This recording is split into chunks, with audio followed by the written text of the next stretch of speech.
कहानी की शुरुआत 1719 से होती है, जहां हम एक लड़की को देखते हैं जिसका नाम नारू होता है, जो ऊंची ऊंची पहाड़ों में अपने कबीले के साथ रहती है। साथ हमेशा उसका एक डॉग भी रहता है, जिसके साथ एक दिन वो शिकार करने जाती है क्योंकि वो शिकारी बनना चाहती है और उसे एक हिरन मिल भी जाती है। वो उस पे निशाना लगा के बैठी हुई थी कि तभी किसी अजीब सी जोरदार आवाज की वजह से हिरन वहाँ से भाग जाती है। ये भी उसके पीछे पीछे भागती है, लेकिन फिर भी उसका शिकार नहीं कर पाती और फिर तभी डॉग की पूंछ एक ट्रैप यानी किसी के लगाए गए जाल में फंस जाती है, जो पता नहीं किसने वहाँ पर लगा दिया था। फिर उसकी पूंछ जख्मी हो गई थी, जिस पर नारू दवाई लगाती है, लेकिन तभी नारू को आसमान में से जोरदार आवाज आती है। इसीलिए वो पहाड़ पर जाकर आसमान की तरफ देखने लगती है, जहाँ उसे एक एलियन स्पेसशिप दिखाई देती है, जो किसी और की नहीं बल्कि प्रेडेटर की थी। मैं आपको बता देती हूँ, प्रेडेटर वो होता है जिसका बाकी जिस्म तो इंसानों जैसा होता है, लेकिन इसका चेहरा किसी क्रिएचर किसी एलियन जैसा होता है और वो खुद तो एक शिकारी होता है, लेकिन वो हर उस इंसान का शिकार करता है जिसके पास हथियार हो, यानी शिकारियों का, क्योंकि वो शिकारियों को खतरा समझता है, जिस वजह से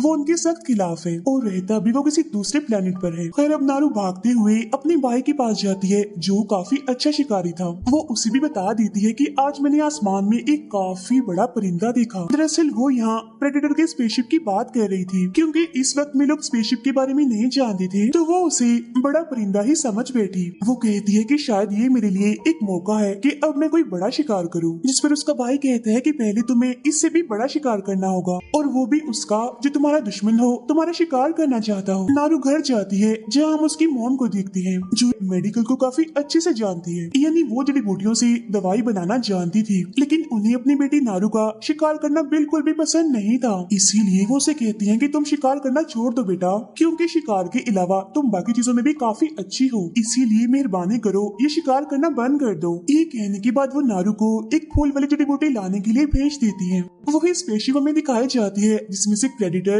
इनविजिबल होकर इन्हें गायब हालत में निकलता है। अब नारू जब जड़ी बूटी लेकर कबीले में वापस आती है, तो वो देखती है कि उसके भाई के शिकारी साथी इधर उधर भाग रहे हैं, क्योंकि एक शेर उनके एक साथी को उठाकर ले गया है, जिस वजह से वहाँ पर हलचल मची हुई है। नारू का भाई अपने साथियों को लेकर शेर को ढूंढने के लिए जंगल में जाता है, लेकिन वहाँ पर नारू भी आ जाती है और उनके साथ जाने का कहती है, लेकिन वो लोग उसे अपने साथ ले जाने के लिए मना कर देते हैं। लेकिन नारू का भाई अपने साथियों को कहता है कि अगर हमें हमारा साथी जिंदा मिला तो जाहिर है वो जख्मी होगा, जिसके इलाज के लिए हमें नारू की जरूरत पड़ सकती है, क्योंकि वो मेडिकल को काफी अच्छे से जानती है, जड़ी बूटियों के बारे में भी उसे काफी कुछ पता है। ये सुनकर सब उसे अपने साथ ले जाने के लिए मान जाते हैं। फिर हम देखते हैं एक चींटी को खा गया चूहा, चूहे को खा जाता है सांप, और सांप को प्रेडेटर पकड़कर चीर देता है, यानी मार देता है। वो यहाँ इनविजिबल इन्हीं गायब हालत में ही होता है। उधर जंगल में इन लोगों को अपना साथी जख्मी हालत में मिल जाता है। जब नारू उसका इलाज करती है, उसके जख्मों पर दवाई लगाती है, साथ ही वो उसे वही फूल वाली जड़ी बूटी की दवाई बनाकर भी पिलाती है, जिससे उस जख्मी लड़के का जिस्म ठंडा होने लगता है, क्योंकि अगर उसका जिस्म गर्म रहा तो उसका खून बहता रहेगा, जिस वजह से उसकी मौत भी हो सकती है। अब रात होने की वजह से वो अपने जख्मी साथी को कबीले में ले जाने के लिए निकलते हैं, लेकिन नारू का भाई कहता है कि अभी मैं तुम्हारे साथ नहीं जा रहा, मैं शेर को ढूंढकर उसे मार दूंगा, जिस पर वो अपने भाई से कहती है कि मैं भी तुम्हारे साथ जाऊंगी, क्योंकि मामला जितना आम दिख रहा है उतना नहीं है, बल्कि बात कुछ और ही है। लेकिन वो उसे मना कर देता है और अकेला ही चला जाता है। और अब जब नारू बाकी लोगों के साथ वापस जा रही होती है, तो तभी उसे रास्ते में उसे सांप की छिली हुई लाश मिलती है, जिसे प्रेडेटर ने मारा था। साथ ही उसे वहाँ पैरों के निशान भी दिखते हैं, जो काफी बड़े थे, और तो और पेड़ों पर काफी ऊपर तक खून भी लगा हुआ था, जो देखकर नारू का शक और बढ़ जाता है। उसे ये भी लगने लगता है कि यहाँ जरूर कोई बड़ा जानवर या क्रिएचर है, इसीलिए वो अपने भाई को खतरे के बारे में बताने के लिए चली जाती है। लेकिन तभी रास्ते में उसे अपना एक साथी और अपना भाई भी मिल जाता है। वो उसे उन बड़े बड़े पैरों के बारे में बताती है, जो सुन उसका भाई कहता है कि हम शेर की गुफा के पास हैं, हमें अपने शिकार पर ध्यान देना होगा, वरना जरा सी लापरवाही हमारी जान ले सकती है। अब नारू का भाई तो गुफा के पास चला जाता है, जबकि नारू और उसका साथी पीछे ही रुक जाते हैं। लेकिन तभी यहाँ अचानक से शेर आकर उसके साथी पर हमला कर देता है और उसे जान से मार डालता है। अब उसका अगला शिकार नारू थी, लेकिन वो उल्टा शेर की आवाज सुनकर उस पर हमला करके उसे जख्मी कर देती है। लेकिन तभी उसे जंगल में एक रोशनी दिखाई देती है, जिस वजह से उसका ध्यान भटक जाता है। पैर फिसलने की वजह से वो पेड़ से नीचे गिरकर बेहोश हो जाती है, लेकिन गिरते गिरते उसने शेर पर वार भी कर दिया था। फिर जब नारू को होश आती है, तो वो खुद को अपने घर में पाती है, जिसे कोई और नहीं उसका भाई लेकर आया था, और तभी उसका भाई शेर का शिकार करके अपने कबीले में वापिस आ जाता है। अब उसकी इस बहादुरी की वजह से उसे कबीले का नया चीफ बना दिया जाता है। सब लोग खुश थे कि खतरा टल गया, लेकिन सिर्फ नारू खुश नहीं थी क्योंकि वो जानती थी कि खतरा अभी नहीं टला। इसीलिए वो अपने भाई से कहती है कि मुझे जंगल में सांप भी दिखाई दिया था जिसे किसी ने चीर कर 2 हिस्सों में काट दिया था, और मैंने जंगल में अजीब सी रोशनी भी देखी थी। मुझे कुछ ठीक नहीं लग रहा। मेरा ख्याल है वहाँ जंगल में कोई खतरनाक शिकारी है जिससे हम अभी तक अनजान हैं, इसीलिए हमें वापस जाना चाहिए। लेकिन उसका भाई उसकी बातों पर ध्यान नहीं देता और वहाँ से चला जाता है। लेकिन अगली सुबह नारू अकेले ही अपने डॉग को लेकर जंगल में चली जाती है, जहाँ थोड़ी दूर जाने पर उसे पेड़ पर प्रेडेटर का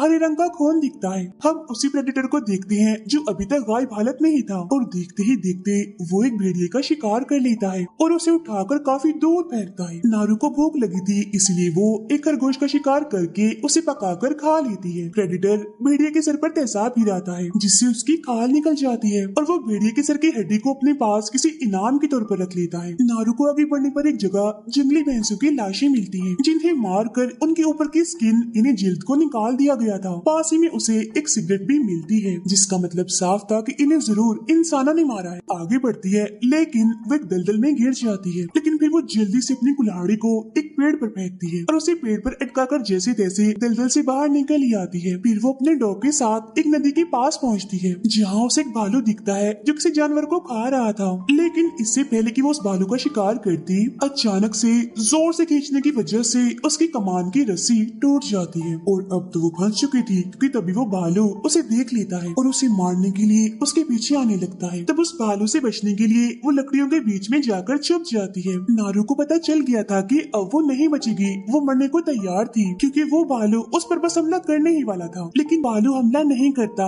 और रुक जाता है क्योंकि वहाँ पर आ चुका था प्रेडेटर। यहाँ भालू और उसकी काफी लड़ाई होती है, जिसमें प्रेडेटर का खून भी निकलता है हरे रंग का। लेकिन जब प्रेडेटर को गुस्सा आता है तो वो एक ही झटके में उसे मुक्का मारकर जान से मार डालता है। भालू का खून उस पर गिरने की वजह से अब वो दिखने लगता है, जिसे देखकर नारू की आंखें खुली की खुली रह जाती है। वो काफी डर भी चुकी थी, जिस वजह से वो चीखते हुए वापस जंगल में आ जाती है पानी के रास्ते से। यहाँ उसे उसके कबीले के लोग मिलते हैं, जिन्हें नारू के भाई नहीं भेजा था उसे ढूंढने के लिए। उन सबको प्रेडेटर के बारे में बता देती है, लेकिन कोई भी उसकी बातों पर यकीन नहीं करता, जिस वजह से नारू को गुस्सा आ जाता है और वो वहाँ से जाने लगती है। उसे एक लड़का रोकता भी है, जिसके साथ वो लड़ने लगती है, उसे मारती है। अब ये लोग नारू को पकड़कर उसे बांध देते हैं ताकि ये दोबारा जंगल में ना जाए। अब ये सब कुछ प्रेडेटर भी देख रहा था, और तभी वो इनकी तरफ आ ही जाता है क्योंकि इनके हाथ में हथियार थे और इन पर हमला कर देता है। वो अपने लेजर लाइट के जरिए ये सब कुछ कर रहा था और शिकारी अंदाजे से ही उस पर हमला कर रहे होते हैं। जहाँ इसी बीच हम उसकी झलक भी देख पाते हैं। काफी अजीब थी क्योंकि उसने मास्क पहना हुआ था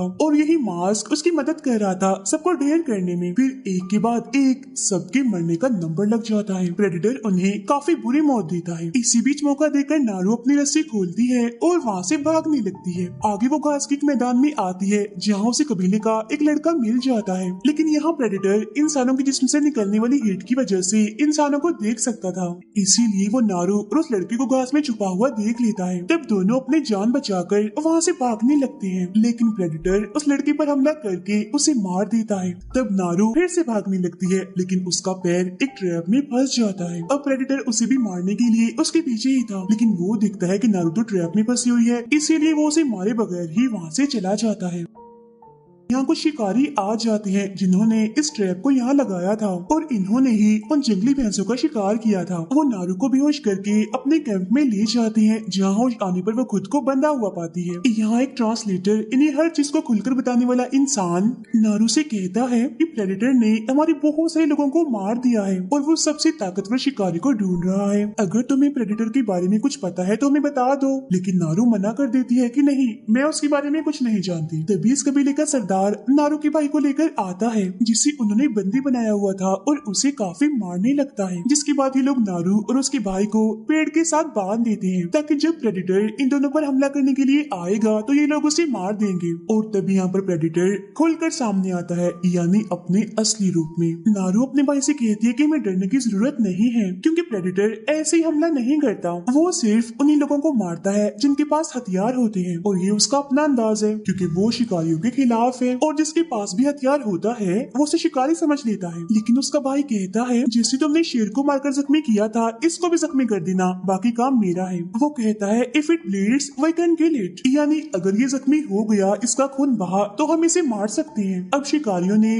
पहले ही ट्रैप लगा कर रखे थे जिसमें प्रेडेटर का पैर फंस जाता है, लेकिन वो काफी बहादुर और ताकतवर था इसीलिए बड़ी आसानी से ही खुद को छुड़ा लेता है। उसे इतना गुस्सा आ गया होता है कि वो एक एक करके सभी पर हमला करना शुरू कर देता है और काफी सारे लोगों को वो दर्दनाक मौत भी दे देता है। अब नारू एक ट्रैप की ब्लेड से अपनी और अपने भाई की रस्सियों को काट देती है, वो दोनों आजाद हो जाते हैं। अब उसका भाई अपने घोड़े को लाने चला जाता है ताकि वो लोग यहाँ से निकल सके। नारू खुद कैंप जाती है अपने डॉग को लाने के लिए। अब प्रेडेटर अपने हाथ में लगी डिवाइस को ऑन करके जमीन पर फेंककर वहाँ से चला जाता है। जैसे वो शिकारी उस डिवाइस के पास जाते हैं तो वो एकदम से ही खुल जाती है जिसके अंदर से 3 उड़ने वाली बॉम्ब बाहर निकलकर फट जाती है। बचे हुए सभी लोगों की मौत हो जाती है। नारू कैंप में आती है जहाँ उसे कुछ शिकारी मिलते हैं जिन पर हमला कर वो उन्हें मार देती है। फिर वो अपने डॉग के पास जाकर उसे अपने भाई के पास जाने का कहती है। तभी यहाँ ट्रांसलेटर आ जाता है जो जिंदा बच गया था, लेकिन प्रेडेटर ने उसके पैर को काट दिया होता है। वो नारू से कहता है कि मैं तुम्हें अपनी बंदूक दे दूंगा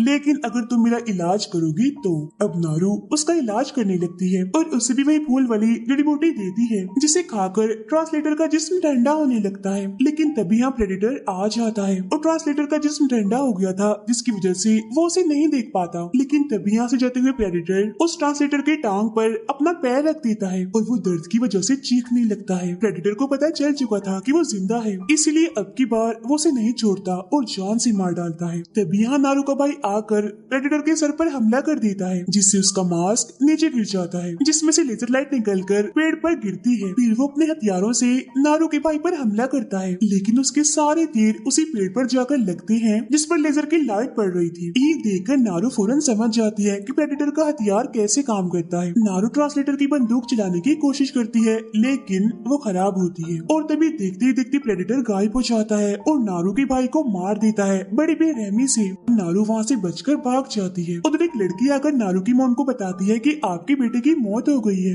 नारू एक नदी के पास जाती है जहाँ उसे एक शिकारी मिलता है जो बच गया था। वो उसे बेहोश करके उसके पैर को काट देती है और उसके पास ट्रांसलेटर की वही खराब बंदूक रख देती है। फिर वो भी फूल वाली उसे जड़ी बूटी को खाती है जिससे उसका जिस्म भी ठंडा होने लगता है। और जब प्रेडेटर वहाँ पर आता है तो वो नारू को नहीं देख पाता। जब उस शिकारी को होश आती है तो वो अपने पास रखी हुई बंदूक को उठा लेता है, लेकिन तभी प्रेडेटर उसे देख लेता है और उस पर जोरदार हमला कर मार देता है क्योंकि इस शिकारी के हाथ में उसने बंदूक जो देख ली थी। लेकिन तभी नारू पीछे से प्रेडेटर के सर पर गोली चलाती है जिससे उसका मास्क फिर से नीचे गिर जाता है, जिसे लेकर वो एक जगह पर आती है। वहाँ उस मास्क की मदद से वो प्रेडेटर को पकड़ने के लिए ट्रैप लगाती है, यानी उसके लिए जाल बिछाती है। तभी यहाँ वो भी पहुँच जाता है और नारू कुल्हाड़ी से उस पर हमला कर देती है, लेकिन प्रेडेटर उससे बचते हुए उसे दूर फेंक देता है। लेकिन नारू एक बार फिर से वापस आकर एक हथियार से जोरदार हमला करती है, बदले में वो भी उस पर हमला करता है। यहाँ इन दोनों के बीच काफी खतरनाक लड़ाई चलती है, लेकिन उसके हर वार से नारू खुद को बचा लेती है क्योंकि वो अच्छे से जान चुकी थी कि उसका वो लेजर कैसे काम करता है। वो ये है कि प्रेडेटर की लेजर जहाँ पर टारगेट होती है, यानी जहाँ उसकी लेजर का निशाना पड़ता है वहाँ पर ही वो हमला कर सकता था।